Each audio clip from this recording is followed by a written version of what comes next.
स्ट्रॅटेजीच्या opposite trade करणं सुद्धा एक स्ट्रॅटेजी आहे. बिकॉज आपण जेव्हा पण एक स्ट्रॅटेजी फॉलो करतो आणि खूप टायमापासून जेव्हा आपण फॉलो करतो, तर आपल्याला काही काही गोष्टी त्या स्ट्रॅटेजीबद्दल समजायला लागतात. त्याचे निगेटिव्ह पॉईंट्स काय, त्याचे पॉझिटिव्ह पॉईंट्स काय आणि ती केव्हा चालते केव्हा नाही चालते. म्हणून मी नेहमी बोलतो, 1 वर्ष स्ट्रॅटेजीला द्या, तुम्हाला एवढे पॉईंट हिडन पॉईंट्स भेटतील तर तुम्ही शॉक व्हाल का या गोष्टी पण आपण याप्रमाणे पण आपण ट्रेड करू शकतो. तर आज बघा, आज काय झालं, आज आपला सिम्पल आजचा पण लॉजिक आणि कालचा पण लॉजिक सेमच आहे.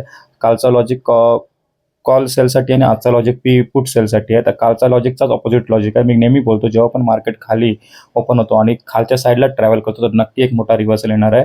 आणि जर खाली ओपन होऊन जर पहिलीच कॅन्डल ग्रीन बनवली तर परत खाली येणार आहे. हे लॉजिक आपले जे पण लोक लाईव्हमध्ये असतात त्यांना माहीत आहे. आणि ती लोक त्याप्रमाणेच ट्रेड करतात आणि मला ग्रुपवर पण सांगतात. आणि आजचा ट्रेड सांगायला गेलं तर पहिलाच मी जेव्हा मार्केट फर्स्ट रेड कॅन्डलमध्येच तुम्ही आज बघा निफ्टीमध्ये जाऊन फर्स्ट रेड कॅन्डल खाली ओपन झाली आणि रेड कॅन्डल फॉर्म झाली, तर मी तेव्हा पुट साईडलाच एंट्री बघत होतो. तर त्यात आपलं 1-2 SL केले. पण मी नेहमी बोलतो, आपले जे रूल्स आहेत ते आपल्याला नेहमी वाचवतात. आणि ते रूल्स तुम्हाला जर बघायचे आहेत काय आहे, तर तुम्ही नक्की लाईव्ह अटेंड करा, लाईव्ह सेशन्स आपल्या ॲपवर, आणि ॲप डाउनलोड करा, लिंक बायोमध्ये. तर आपण आज त्याप्रमाणेच ट्रेड केला आणि तिसरा का चौथा ट्रेड आपला चालला आणि आपण आज चांगला प्रॉफिट बुक केला 7,300चा. थँक्यू.